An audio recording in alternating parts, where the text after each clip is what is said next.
আপনি বঙ্গবন্ধু শেখ মুজিবুর রহমানের পিতা। আজকে আপনার কাছে আমরা এসেছি ওনার ব্যক্তিগত বাল্য জীবন সম্পর্কে কিছু জানতে। আচ্ছা, উনি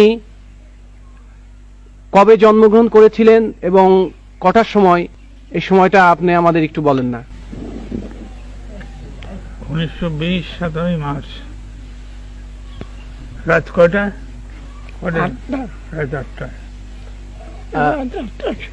কি বার ছিল ওটা? মঙ্গলবার রাত্রে। বঙ্গবন্ধুর মাতা উনি বললেন তিনি রাত্রি 8টায় মঙ্গলবারে এই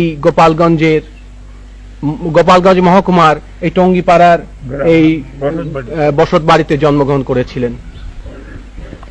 আচ্ছা, আপনার তো মনে আছে যে বঙ্গবন্ধু যখন খুব ছোট শিশু অবস্থায়, তখন তিনি কেমন করতেন বা চঞ্চল প্রকৃতির ছিলেন কিনা? আমি বলি সৎ সাহসী ছিলেন। উদ্দেশ্য তার সব সময় এক উদ্দেশ্য, সে কি করত, তার যা উদ্দেশ্য সেই সফল করত, এবং সৎ সাহসী, সৎ চরিত্র এবং দয়াবান। সৎ সাহসী, সৎ চরিত্র এবং দয়ালু ছিলেন। গরিবের প্রতি তার খুব ছোটকালের থেকেই দয়া এবং একটা নীতি সে নিয়ে চলবে, এই তার ছিল। সেই নীতি নিয়েই সে বরাবর চলছে এবং সেই নীতিতেই আল্লাহ তাআলা তাকে সফল করছে। স্বাধীনতা প্রিয় সে ছিল, স্বাধীনতা প্রিয় ছিল সে, স্বাধীনভাবে থাকবার চেষ্টা তার চিরকালই ছিল, এবং সৎ প্রকৃতি ছিল, এবং সততা তার ছিল, এবং দয়ালু ছিল। এই মোট কথায় এই ছোটকালের ঘটনা একটা বললি তো এরকম চলবে না। এটাই তার প্রধান নীতি ছিল তার, যে সে কোনো দুষ্ট চরিত্র লোকের সঙ্গে সে মেশে নাই। তিনি সব সময় সৎ লোকেরা, সব সময় সে নেতা, এই সব কাজে সে এটা নেতৃত্ব করবে, এই তার আকাঙ্ক্ষা ছিল। আচ্ছা, আমাদের জাতির পিতা বঙ্গবন্ধু শেখ মুজিবুর রহমান 7.5 কোটি মানুষের কাছে এবং সমগ্র বিশ্বের কাছে শেখ মুজিবুর রহমানের বলেই পরিচিত। কিন্তু আপনারা আদর করে ছোটবেলায় যে নামে ডাকতেন, আপনি কি বলে ডাকতেন তাকে? খোকা বলে। আচ্ছা, কবে বলেছিলেন খোকা? বেশি দিন নাই, কোন সময় আপনি মজিব বলে ডাকেননি? খোকা বলে ডাকছি, এখন মজিব কই, আপনার কাছে মজিব কই, তারে খোকাই কই, সবসময় খোকা। আচ্ছা, ছোটবেলায় উনি আপনার কথা টথা শুনতেন? হ্যাঁ, আমার অভদ্রের কথা আমরা যা কইছি আমি তাছাড়া অন্য কিছু না। অমতেও কোনো কথা কইনি, সে যা কইছে তাই কি মত করছি এবং মতে রয়েছি।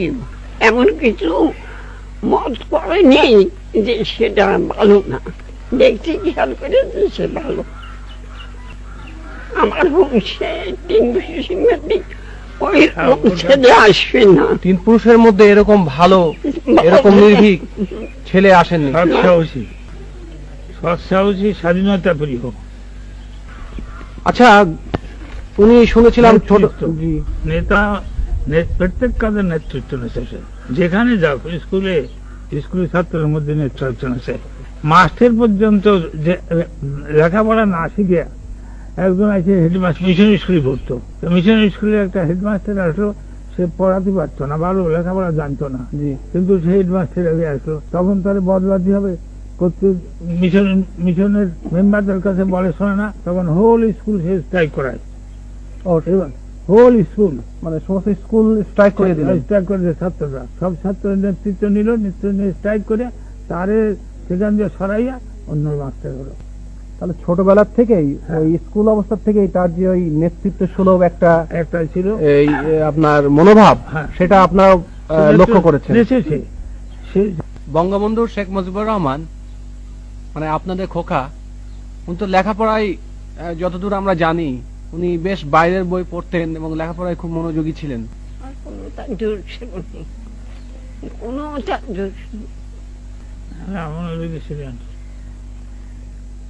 এবার তার ওরকম ছেলে হয় না, আল্লাহ দেখতে পাইছি তার শান সে দিতে পাইছি। আচ্ছা, উনি তারপরে এখানকার লেখাপড়া জীবন শেষ করে তারপরে উনি তো কলকাতা ইসলামিয়া কলেজে গেলেন পড়তে। এবার আমরা আপনার কাছে কিছু জানতে চাবো, খেলাধুলার প্রতি তার কেমন একটা ঝোঁক ছিল?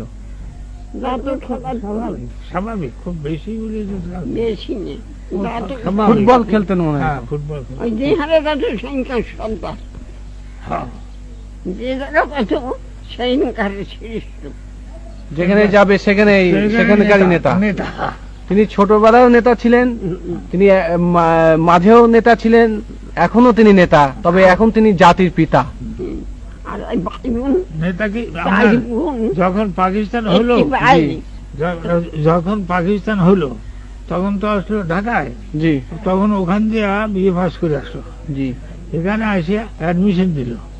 অ্যাডমিশন নিলে ওই তারা ওই যে আপনার এই বাংলা ভাষা নিয়ে যে একটা গোলমাল হলো, জি। হলি খেতে তারা কলেজে ইউনিভার্সিটিতে ওই 1952 সালে সেই 21শে ফেব্রুয়ারি যে ভাষা আন্দোলন, ভাষা আন্দোলন না, তার আগেই হয়েছিল। জি, তার আগেই ইউনিভার্সিটি ওরা স্ট্রাইক করে। হ্যাঁ, ওই যে শুয়ে পড়ছিল যে, ইউনিভার্সিটির ওই মেনিয়ালস স্ট্রাইক, হ্যাঁ, যেটা ওই যে চতুর্থ শ্রেণীর কর্মচারীদের স্ট্রাইক উনি নেতৃত্ব দিয়েছিলেন।